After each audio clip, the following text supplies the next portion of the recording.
बोला जब भी मैं अपने घर में जाता हूँ कोई ना कोई झगड़ा तैयार होता है, काम करके आता हूँ सोचता हूँ घर में चैन मिलेगा, रोज झगड़ा होता है। मेरी माँ है, मेरी बहनें, मेरी भाभियां, सब आपस में लड़ते हैं। मैंने कहा अच्छा। बोला इतना परेशान हूँ हजरत कि जी नहीं चाहता जिंदा रहने का। मैंने कहा एक काम करो बेटा, हमको लेके चलो अपने घर। मैं गया वहां, मैंने कहा जो औरतें खाना बनाती हैं उनको बुलाइए, सबको बुलवाया पर्दे के साथ। मैंने कहा सब लोग बैठ जाओ, तुम्हारे घर में आपस में लड़ाइयां होती हैं, एक छोटा सा वजीफा बता रहा हूं, जो भी खाना खाए, जो भी खाना बनाए, मेरी माँ बहना ध्यान से सुनेंगी, जो भी खाना बनाए अल्हम्दुलिल्लाह रब्बिल आलमीन अर्रहमानिर रहीम पूरी सूरह फातिहा 7 मरतबा पढ़े। कितनी बार? 7 बार। अलहम्दु शरीफ 7 बार और 7 बार दुरूद पाक। इसको पढ़ के खाने पीने की किसी भी चीज में फूंक दिया करे, दाल चावल सब्जी कोई भी ऐसी चीज जिसको सब लोग खाते हैं उसमें फूंक। बुजुर्गों ने किताबों में लिखा सूरह फातिहा में जिस्मानी बीमारियों से भी शिफा है, रूहानी बीमारियों से भी शिफा है। आपस में टेंशन, लड़ाई झगड़ा, फितना फसाद जो दिमाग के अंदर घुसा रहता है, इन सब के लिए बेहतरीन इलाज है। बुजुर्गों ने इरशाद फरमाया अगर औरतें खाते वक्त अल्लाह का कलाम पढ़ेंगी, फातिमा की सुन्नत भी अदा होगी, और वो खाना जितने लोग खाएंगे सबके दिलों में एक दूसरे की मोहब्बत पैदा हो जाएगी। जोर से कह दो सुभान अल्लाह। प्रैक्टिकल मैंने देखा, 1 महीने के बाद फिर वही जवान मिला, सलाम किया उसने, कहा हजरत क्या वजीफा आपने बताया मेरे घर वालों को, छोटा सा वजीफा, लेकिन आज अल्लाह का शुक्र है मेरे घर में कोई लड़ाई नहीं होती, अब तो मेरा घर जन्नत लगता है। जरा जोर से कह दो सुभान अल्लाह। समझ रहे हैं आप? ये प्रैक्टिकल है। सूरह फातिहा और दुरूद पाक में कितनी बरकतें। मैंने एक मरतबा इसी मौजू पे गुफ्तगू की, पारसनाथ के करीब था, जब मिंबर से नीचे उतरा एक बूढ़े आदमी दौड़े हुए आए, सलाम किया, मुसाफा किया, कहने लगा हज़रत आपने बड़ी अच्छी अच्छी बातें बताई और आपने सूरह फातिहा और दुरूद पाक के बारे में जो बताया, आज मैं जिंदा हूं तो उसी की वजह से जिंदा हूं। ये जुमला था उसका। तो मैंने कहा भाई हम लोग तो जो किताब में पढ़ते वाकई जैसे बयान करते थे, आप बता रहे हैं कि आप जिंदा उसी की वजह से, हुआ क्या था? कहने लगे आज से तकरीबन 26-27 साल पहले जब मेरी कड़ियल जवानी थी, उस टाइम में मैं बीमार पड़ा, कई महीने मुसलसल बीमार रहा।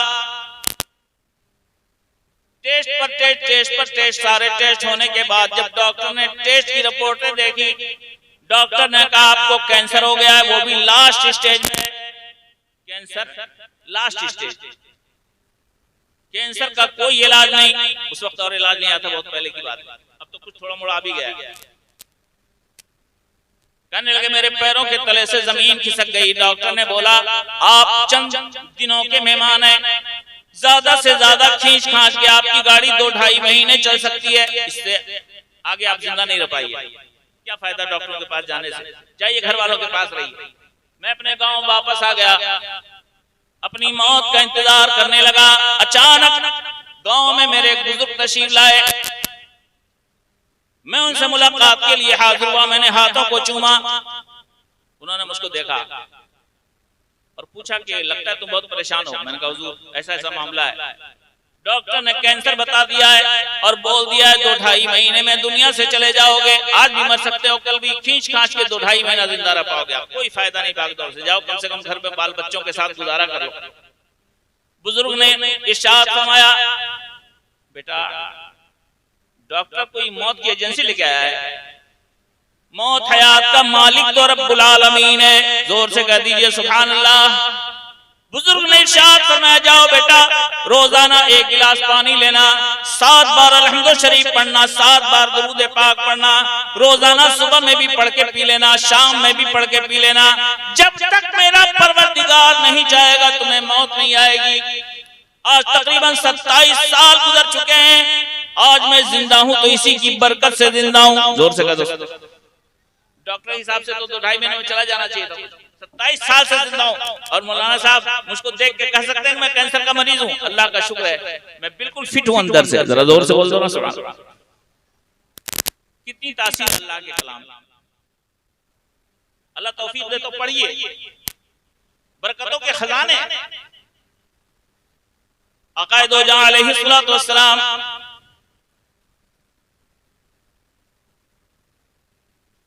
अच्छा एक बात अर्ज कर दूं बीच में, नमाज पढ़ने जाते हैं हम लोग, अल्लाह सबको नमाजी बनाए, जोर से आमीन।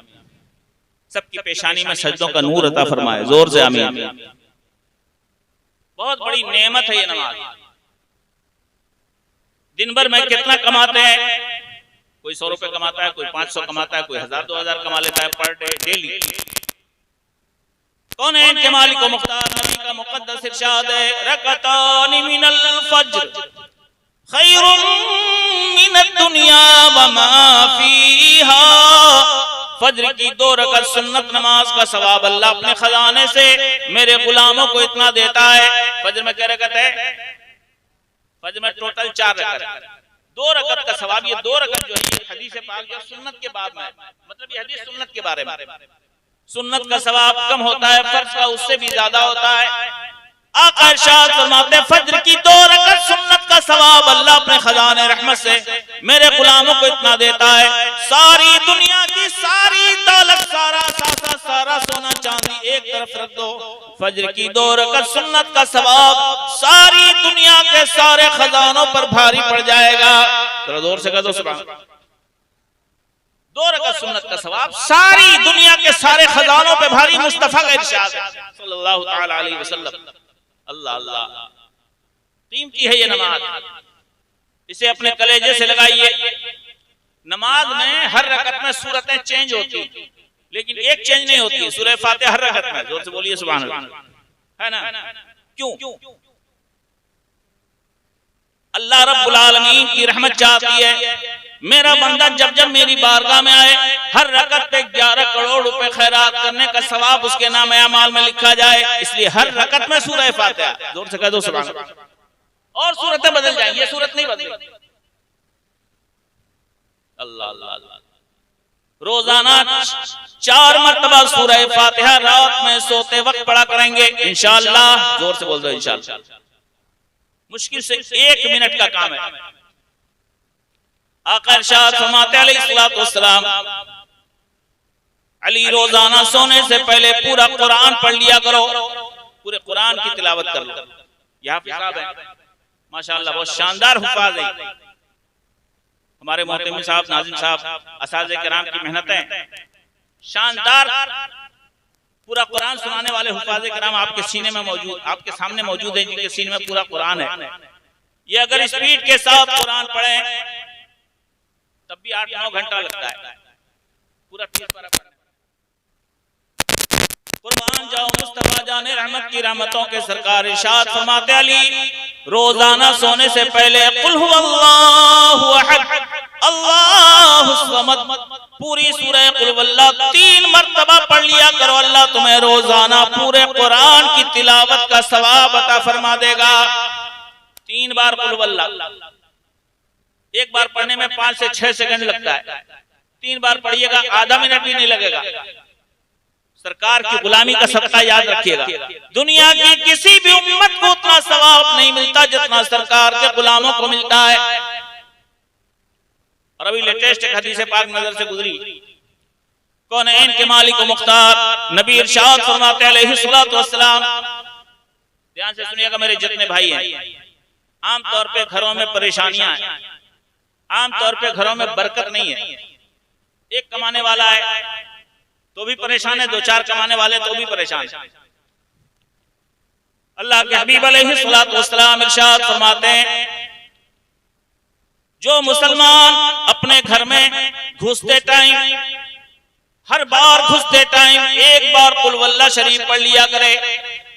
जब जब घर में घुसे, बाहर निकलते हैं हम लोग, हर जरूरत के लिए निकलते हैं, 10-20 बार निकलते हैं डेली। आका फरमाते हैं जो मुसलमान जब जब घर में घुसे एक बार कुल वल्लाह पढ़ लिया करे। अगर ये पढ़ लिया करे तो क्या फायदा होगा पता है? आका इरशाद फरमाते हैं नफतिल फक्र अन अहली ज़ालिकल मंजिल, ये सूरह इखलास सूरह कुल वल्लाह उस घर के सारे लोगों की मोहताजी को दूर कर देगी, सबको खुशहाल बना देगी। सरकार इरशाद फरमाते जीरानी, उसके पड़ोसियों से भी मोहताजी और परेशानी दूर कर दी जाएगी। घर में एक आदमी भी पढ़ ले सारे घर वालों को बरकत मिलेगी, पड़ोसियों को भी बरकत मिलेगी। जोर से कह दो सुभान। जब घर में घुसो सिर्फ 5 सेकंड का काम है, एक बार कुल वल्लाह पढ़ सकते हैं हम लोग। जज्बा जगाइए, शौक जगाइए। मेरा एक भाई भी कर ले तो मुझे लगेगा कि कलकत्ते से मेरा आने का मकसद हल हो गया। ये कुरान पूरा 30 पारा इन हुफ्फाज के सीने में, जिसकी एक एक सूरत की अपनी बरकतें हैं। जरा जोर से कह दो सुभान। जवाब नहीं इस कुरान का। और कुछ बातें बता दो आप। बहुत सारे बच्चे पढ़ाई करते हैं, किसी भी मैदान में आप आगे बढ़ो, इल्म दीन दुनिया का सबसे बेहतरीन इल्म, लेकिन शरीयत नहीं चाहती कि मुसलमान किसी भी इल्म से गाफिल रहे। अच्छे से अच्छे इंजीनियर बनो, डॉक्टर बनो, प्रोफेसर बनो, उम्दा से उम्दा डिग्री हासिल करो। दीन का इल्म सबसे ऊंचाई अलग बात। सरकार ने इरशाद फरमाया था उतलुबुल इल्म वलौ कान बिस्सीन, इल्म दीन हासिल करो अगरचे उसके लिए चीन जाना पड़े। उस वक्त जब सरकार ने ये फरमाया था, उस वक्त चीन में इल्म दीन नहीं था। इल्म दीन तो मदीने और उसके कुर्ब जवार में था, चीन में दुनिया का इल्म। मेरे आका के फरमान का मतलब यह है, ऐ मेरे चाहने वालों, दुनिया के उलूम में भी पीछे न रहो, हर इल्म सीखो। डॉक्टर बनो, प्रोफेसर बनो, इंजीनियर बनो, इल्म दीन भी सीखो। इल्म दीन तो सबके लिए जरूरी है, चाहे वो डॉक्टर हो, चाहे इंजीनियर हो, चाहे प्रोफेसर, सबको दीन सीखना चाहिए, क्योंकि दीन वो है जो अल्लाह और उसके रसूल की पहचान करवाता है।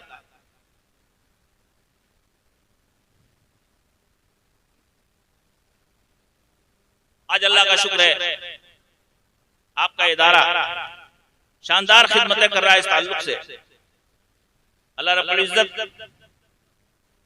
इस मदरसे को दिन दूनी रात चौगुनी तरक्की अता फरमाए। जोर से आमीन कहिए। बहुत सारे इंजीनियर प्रोफेसर की पढ़ाई करने वाले बच्चे पूरी तैयारी करने के बाद कंपटीशन में बैठते हैं, जॉब नहीं हो पाती। कितने इंजीनियर घूम रहे हैं, प्रोफेसर घूम रहे हैं, डिग्री लेके बैठे हैं, इल्म है सीने में, नौकरी नहीं हो पा रही। कंपटीशन देते हैं, कामयाब नहीं होते।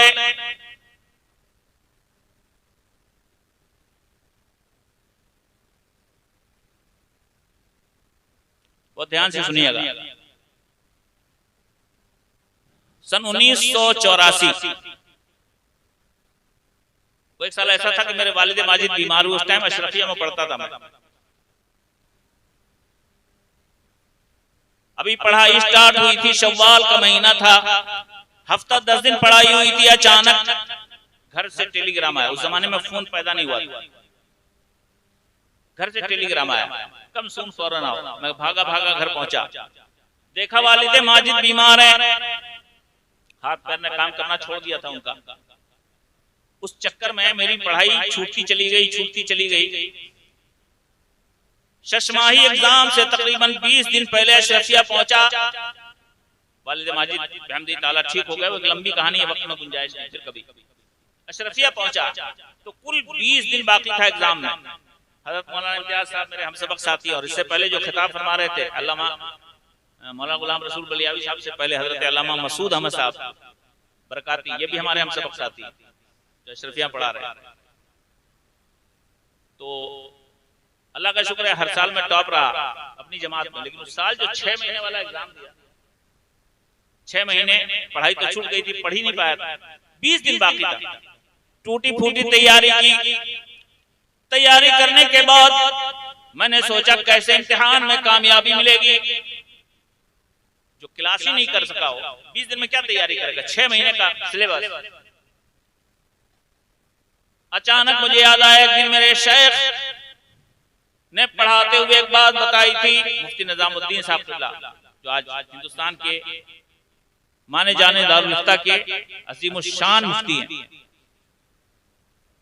उन्होंने एक सबक पढ़ाते हुए बताया था, कुरान पाक में सूरह माइदा शरीफ है, सूरह माइदा शरीफ की एक छोटी सी आयत है, फइज़ा दखलतुमूहु फइन्नकुम गालिबून, फइज़ा दखलतुमूहु फइन्नकुम गालिबून, छोटी सी आयत। पढ़ाते वक्त उन्होंने बताया अगर कोई एग्जाम हो, एग्जाम देने वाला इस आयत को पढ़ के जाए, आजकल दोनों तरह से एग्जाम होने लगा है, पहले ऑनलाइन नहीं होता था, अब ऑनलाइन एग्जाम होता है। अगर फिजिकल जाके ऑफलाइन एग्जाम देना हो तो रूम में घुसते टाइम 5 बार पढ़ लें इसको, और अगर ऑनलाइन एग्जाम हो कंप्यूटर में बैठते टाइम पढ़ लें।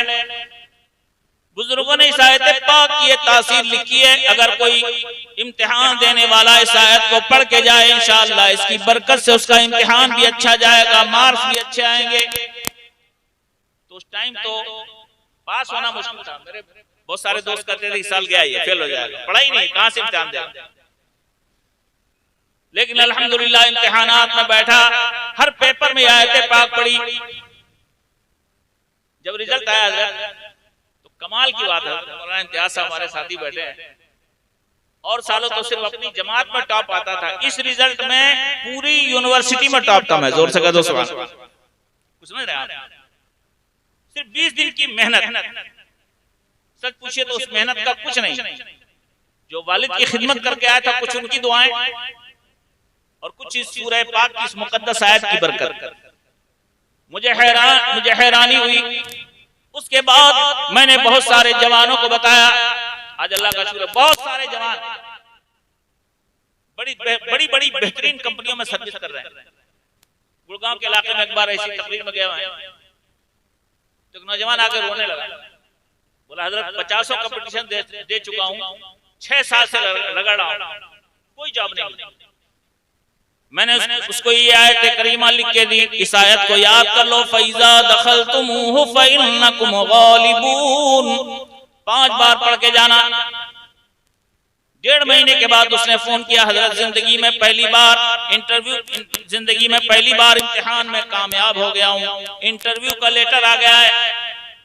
मैंने कहा ठीक है बेटा, इंटरव्यू में जाओगे तो फिर पढ़ना है। इंटरव्यू, एग्जाम, ओरल, रिटन, कोई भी एग्जाम हो, कंपटीशन सब में पढ़ी जा सकती है। इंटरव्यू में गया, उसको पढ़ा। अल्लाह का शुक्र है आज एयरफोर्स में सर्विस कर रहा है। न जाने कितने नौजवान हैं जिनको इस सूरह पाक की छोटी सी आयत की बरकत से नौकरी मिल गई। जरा जोर से कह दो सुभान अल्लाह। समझ रहे हैं? अल्लाह ने कुरान हमें इसलिए दिया है कि इसमें खजाने छुपे। सारी साइंस जहां फेलियर हो जाती है वहां अल्लाह के कलाम की बरकतों की शुरुआत होती है। पढ़ना चाहिए हमें, इस कुरान से अपनी लौ लगाना चाहिए। मुबारक हो आपके इलाके में ये मदरसा, अल्लाह इस मदरसे की बहारों को सलामत रखे। जोर से आमीन कहिए। वक्त में ज्यादा गुंजाइश नहीं है, बैठे बैठे मैंने चंद अशआर लिखे थे।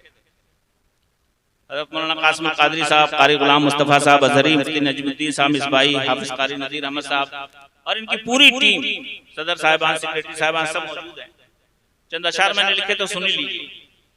इश्क का शफाफ दर्पण है मदरसा रिज़विया, इश्क का शफाफ दर्पण है मदरसा रिज़विया, और इल्म का नूरानी गुलशन है मदरसा रिज़विया। और इस गुलिस्तान के सहर में खिल उठे हैं 8 फूल, क्या मुअत्तर तेरा आंगन है मदरसा रिज़विया, क्या मुअत्तर तेरा आंगन है मदरसा रिज़विया। और क्यों न हो सरकार की चश्मे इनायत इस तरफ, क्यों न हो सरकार की चश्मे इनायत इस तरफ, उनके मेहमानों का मस्कन है मदरसा रिज़विया। उनके मेहमानों का मस्कन है मदरसा रिज़विया। और नाज है गढ़नी को किस्मत पर के उसके कल्ब में, नाज है गढ़नी को किस्मत पर के उसके कल्ब में, इल्म और हिकमत का मखज़न है मदरसा रिज़विया। और इस गुलिस्तान को सलामत रख मेरे परवरदिगार, आमीन कह दे। इस गुलिस्तान को सलामत रख मेरे परवरदिगार, सुन्नियत के दिल की धड़कन है मदरसा रिज़विया। और इस मदरसे को चलाने वाले, इस मदरसे की दिन रात अपने कामों को छोड़कर खिदमत करने वाले तमाम अराकीन, तमाम असातिज़ा, बेशुमार मुबारकबादियां।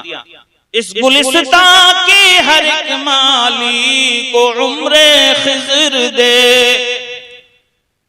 इस गुलिस्तान के हर एक माली को उम्रे खिज़र दे, जिनका सब कुछ ही ये गुलशन है मदरसा रिज़विया।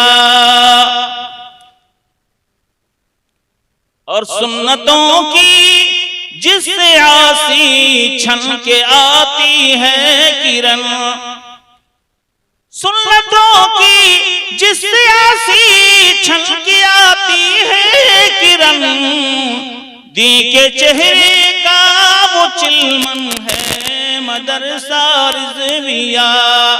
इश्क का शफ़ाफ दर्पण है मदरसा रिज़विया। ईमान वालों, आप मदरसे के सहन में बैठे, आपने जो दिया आपने पैसे की सूरत में दिया होगा, और आज मदरसा आपको हाफिज़ कुरान दे रहा है। परवरदिगार कायनात आपकी मोहब्बतों को कबूल फरमाए। जब तक ये बच्चे कुरान पढ़ते रहेंगे, इनको कुरान पढ़ने का सवाब भी मिलेगा, साथ ही साथ जिसके ताउन से हाफिज बने अल्लाह सबको सवाब देगा। जहां जाएंगे कुरान की तालीमात को आम करेंगे, परवरदिगार कायनात सबकी मोहब्बतों की खिदमत को शरफ कबूलियत से मुशर्रफ फरमाए। इन हजरात ने कुरान करीम को याद किया, अल्लाह करे ये जहां जाएं कुरान की तनवीरें लेके जाएं, कुरान का उजाला फैलाएं, कुरान के ऊपर आमिल बने। सूरज करोड़ों मील के फासले पे है, लेकिन जब दिन में चमकता है तो पूरी दुनिया रोशन हो जाती है। अगर ये सूरज किसी के घर में उतर आए तब क्या हाल होगा? सूरज करोड़ों मील के फासले पे, वहां से चमकता है तो पूरी दुनिया रोशन हो जाती है। अगर किसी के घर में आ जाए सूरज तो कौन है इनके मालिक मुख्तार? नबी इरशाद फरमाते हैं अलैहिस्सलातु वस्सलाम, मन क़राअल कुरान व अमिला बिमा फीह उल्बिस वालिदाहु ताजन यौमल क़ियामह ज़ौहु अहसनु मिन ज़ौइश शम्सि लौ काना फी बुयूतिकुम। आका इरशाद फरमाते हैं, जो शख्स भी कुरान पढ़ता है, कुरान के तकाज़ों पे अमल भी करता है, जब वो क़यामत के दिन अल्लाह के हुजूर हाजिर होगा, परवरदिगार कायनात उस कुरान पढ़ने वाले और उस पे अमल करने वाले के माँ बाप को ऐसा ताज अता फरमाएगा जिस ताज की रोशनी सूरज की रोशनी से भी कहीं ज्यादा होगी। और सरकार फरमाते हैं, लौ काना फी बुयूतिकुम, अगर इस सूरज तुम्हारे घर में आ जाए तो घर में आने के बाद जितनी रोशनी होगी उससे भी ज्यादा रोशन कुरान पढ़ने वाले और उस पे अमल करने वाले के माँ बाप का ताज होगा। जोर से कहो सुभान अल्लाह। माँ बाप को ऐसा ताज मिलेगा। आका इरशाद फरमाते, फमा ज़न्नुकुम बिल्लज़ी अमिला बिहाज़ा, जरा सोचो तो सही, जब माँ बाप को अल्लाह ऐसा ताज देगा तो खुद कुरान पढ़ने वाले और खुद कुरान के तकाज़ों पे चलने वाले को अल्लाह कितना नवाजेगा। खुशनसीब आप कि आपके इलाके में ऐसा मदरसा है। तानो तशरीह की उंगली उठाने वाले बहुत सारे उंगली उठाते हैं, लेकिन काम करने वालों को हमेशा काम करते रहना चाहिए। गलत काम कीजिएगा कोई नहीं बोलेगा आपको, अच्छा काम करने वालों के साथ बड़े मसाइल, लेकिन कामयाब वो है जो हाफ़िज़ मिल्लत के फरमान को याद रखे। सरकार हाफ़िज़ मिल्लत फरमाया करते थे, मंजिल को पाना है तो हाथी बन जाओ। मेरे वालिद माजिद हुज़ूर हाफ़िज़ मिल्लत के खास शागिर्दों में से हाफ़िज़ मिल्लत फरमाते थे कि मंजिल को पाना है तो हाथी बन जाओ। वालिद साहब फरमाते हैं कि दर्स में हजरत ने फरमाया, तो मैं खिदमत करता था, मैंने कहा हुजूर ये हाथी बनने का मतलब क्या? हजरत ने इरशाद फरमाया, हाथी को देखा होगा जब हाथी रोड पे रास्ते में निकलता है, कोई पत्थर मारता है, कुत्ते भूंकते हैं, पत्थर मारने वाले पत्थर मारते हैं, छोटे छोटे बच्चों को देखा होगा कंकड़ मारते हैं, हाथी किसी की तरफ तवज्जो नहीं देता, कुत्ते भूंकते रहते, हाथी किसी की तरफ ध्यान नहीं देता, वो सर झुका के अपनी मंजिल की तरफ रवा दवा होता है, कुत्ते भूंकते रह जाते हैं, पत्थर चलाने वाले पत्थर चलाते रहते हैं, लेकिन हाथी अपनी मंजिल पे पहुंच जाता है। हाफ़िज़ मिल्लत फरमाते हैं कि दीन का काम करने वालों को हाथी बन जाना चाहिए, बोलने वालों को बोलने दो, सारी मुखालफतों का जवाब काम है। अल्लाह का शुक्र है इस इदारे ने बड़ी तरक्की की, तामीरी एतबार से भी, तालीमी एतबार से भी। अल्लाह इसके तमाम अराकीन और असातिज़ा को दारैन की लाजवाब सआदतों से मालामाल फरमाए। हमारी कोशिश होनी चाहिए कि हम इस इदारे को जितना हो सके अपना ताउन दें। ये हुफ़ाज़े किराम कुरान पढ़ते रहेंगे। आका इरशाद फरमाते हैं, इज़ा ख़तमल अब्दुल कुरान इन्ना लिसाहिबिल कुरान इंदा कुल्ली ख़त्मिन दावतन मुस्तजाबा। जब भी कोई शख्स कुरान खत्म करता है, परवरदिगारे कायनात की बारगाह रहमत में उसकी एक दुआ फौरन कबूल होती है, यकीनन कबूल होती है, जो दुआ मांग ले कबूल होगी। आका फरमाते हैं अलैहिस्सलातु वस्सलाम, व शजरतन फिल जन्नह। और जिस वक्त कोई मुसलमान कुरान खत्म करता है, उस वक्त अल्लाह फरिश्तों को हुक्म देता है, इस कुरान खत्म करने वाले के लिए जन्नत में एक दरख्त लगाओ। ये दरख्त कैसा होता है?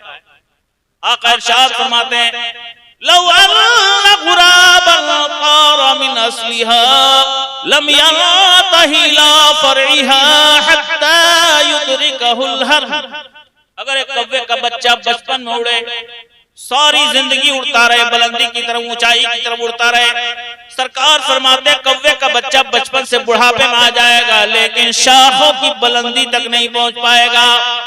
ऐसा दरख्त कुरान खत्म करने वाले के लिए हर खत्म के वक्त अल्लाह जन्नत में लगवाता है। जरा जोर से कह दो। तो कुरान पढ़ने की आदत डालिए। अल्लाह रब्बुल इज्जत हमें कुरान से मोहब्बत अता फरमाए, हमारी पेशानी में सजदों का नूर अता फरमाए, इस इदारे को सलामत रखे, इसकी बरकतों को सलामत रखे। दुनिया की ये जितनी रंगीनियां है ना, सब चंद दिनों की है, मौत तो सबको आनी है। जैसे जैसे उम्र गुजरती है वैसे वैसे हम अपनी मंजिल की तरफ, मौत की तरफ बढ़ रहे हैं। चाहे जितना ऊंचा बन जाओ, याद रखना कि दुनिया की दौलत, दुनिया की जायदाद, दुनिया की नेमतें ये साथ देने वाली तो नहीं है। मरेंगे तो जायदाद लेके नहीं जाएंगे, जमीन लेके नहीं जाएंगे, मकान लेके नहीं जाएंगे। किसी शायर ने कहा था, ये दबदबा, ये हुकूमत, ये दौलतो सरवत। आज किसी के पास ताकत है, पावरफुल है, हुकूमत है, किसी के पास कुर्सी है, जुल्म करते हैं लोग। ये दबदबा, ये हुकूमत, ये दौलतो सरवत, किराएदार हैं सब घर बदलते रहते हैं। किसी के पास दौलत हमेशा नहीं टिकती, किसी का दबदबा नहीं चलता। मौत की एक हिचकी आने के बाद कितना मजबूर हो जाता है इंसान। उस दिन को याद करो जब मौत की हिचकी आएगी, कोई रिश्तेदार नहीं जाएगा, कोई दौलत नहीं जाएगी। मोहब्बत दुनिया से मत कीजिए, मोहब्बत करना है तो मदीने वाले से कीजिए, उनकी अताओं से कीजिए, उनकी सुन्नतों से कीजिए, दीन से कीजिए जो नबी लेके आए। और जिस दीन को चलाने के लिए हमारे इदारे दिन रात मेहनत करते हैं, कुर्बानियां देने वाले अराकीन इसके लिए दिन रात मेहनत करते हैं, आप ताउन देते हैं। मोहब्बत मुस्तफा से कीजिए, मोहब्बत दुनिया से मत कीजिए। दुनिया जरूरत के लिए बेवफा है। बहुत अच्छी बात कही थी किसी शायर ने, जिसके दिल में है दुनिया की उल्फत उसका ईमान कामिल नहीं है। जिसके दिल में है दुनिया की उल्फत उसका ईमान कामिल नहीं है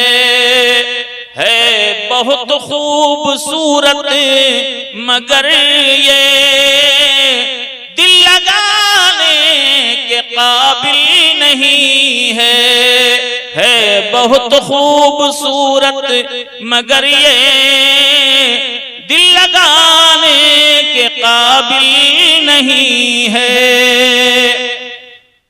अपने दिल को नबी की मोहब्बतों का मदीना बनाए, दीन की तरफ आइए, शौक जगाइए। आजकल बहुत सारे लोग कीड़े निकालने के चक्कर में मदरसे के बच्चों में कीड़ा निकालते हैं। आखिरी बात करके मैं अपनी बात खत्म कर दे रहा हूं। जिनको मदरसों से लगाव नहीं, वो मदरसे के बच्चों की बुराइयां दूसरों के सामने करते हैं। फलाना लड़का को मैंने देखा ये गलत काम कर रहा था, मार्केट में बोलेगा 10 आदमी। ऐसा कोई आदमी अगर सुन रहा हो तो अपने कलेजे पे हाथ रख के बताना, ये बच्चे हैं, बचपना मासूम नहीं होता है, छोटे बच्चे हैं, अभी जवानी की दहलीज पे पहुंच गए हैं। आप मेहमान रसूल की तौहीन कर रहे हो, दूसरों के सामने बुराई बयान कर रहे हो। ये मदरसे के बच्चे अपने माँ बाप को छोड़ के मदरसे में आते हैं। आपने कभी अपने बेटे की बुराई की पब्लिक में? बस एक सवाल करता हूं, अपनी औलाद की बुराई की कभी? मदरसे के बच्चे के ऊपर उंगली उठाने वालों को पहले देखना चाहिए मेरा बेटा कैसा है। तुम्हारा बेटा जितनी गलती करेगा बेटे को भी सजा मिलेगी, तुमको भी मिलेगी। और ये मेहमान रसूल जानते हो, जो मुस्तफा के दर का मेहमान बन के मदरसों में दीन हासिल करने आता है, आका इरशाद फरमाते हैं वयुमसी वयुस्बिहु मगफूरल्लाह। इल्म दीन हासिल करने वाले तालिब इल्म परवरदिगार कायनात इनसे इतनी मोहब्बत करता है, सुबह में जो गलती हो गई अल्लाह शाम में माफ कर देता है, शाम में जो गलती हो जाए अल्लाह सुबह में माफ कर देता है। जोर से कह दो सुभान अल्लाह। तुम्हारे बेटे की गलती माफ नहीं होगी, तुम्हारा बेटा भी पकड़ा जाएगा, तुम भी पकड़े जाओगे। ये मेहमान रसूल है, इनसे अगर गलती हो जाए तो बगैर दुआ के अल्लाह माफ कर देता है। जोर से कह दो सुभान। आज के बाद से कभी मदरसे के बच्चों पे साजा पे उंगलियां मत उठाना। ये तो देखो ये क्या लेके आए, किस लिए आए? तुम्हारे बच्चों से तो अच्छे, परखने के चक्कर में मत रहो कि फलाना मौलवी कैसा है, फलाना कैसा है। अपने घर में देखो ना, अपने अंदर देखो। किसी शायर का शेर है, परखना मत परखने में कोई अपना नहीं रहता। परखना मत परखने में कोई अपना नहीं रहता। किसी भी आईने में देर तक चेहरा नहीं रहता। और बड़े लोगों से मिलने में हमेशा फासला रखना। बड़े लोगों से मिलने में हमेशा फासला रखना। जहां दरिया समंदर से मिला दरिया नहीं रहता। दरिया का समंदर से मिल गया तो दरिया का वजूद खत्म हो जाता है। और मोहब्बत में तो खुशबू है हमेशा साथ चलती है। मोहब्बत करो मदीने वाले से, जरा मोहब्बत से सुभान अल्लाह। मोहब्बत में तो खुशबू है हमेशा साथ चलती है। कोई इंसान तन्हाई में भी तन्हा नहीं रहता। कोई इंसान तन्हाई में भी तन्हा नहीं रहता। रात के सन्नाटे में जब दुनिया सो रही है, आप इतनी देर तक हमें बर्दाश्त करते रहे। बेपनाह मोहब्बत है आपकी, अल्लाह जज़ाए खैर अता फरमाए। मुस्तफा के नाम पे चलते हुए आए आप, अल्लाह सबका दामन भरा रखे, सबके मालो मनाल में इज्जत और इकबाल में बरकतें अता फरमाए। किसी शायर ने कहा था, ये दीवाना जमाने भर की दौलत छोड़ सकता है, ये दीवाना जमाने भर की दौलत छोड़ सकता है, मदीने की गली दे दो तो जन्नत छोड़ सकता है, मदीने की गली दे दो तो जन्नत छोड़ सकता है। अल्लाह रब्बुल इज्जत आपकी हाजिरी को कबूल फरमाए। बड़े जज्बों के साथ मुंतज़िमीन ने बज़्म नूर सजाई। चल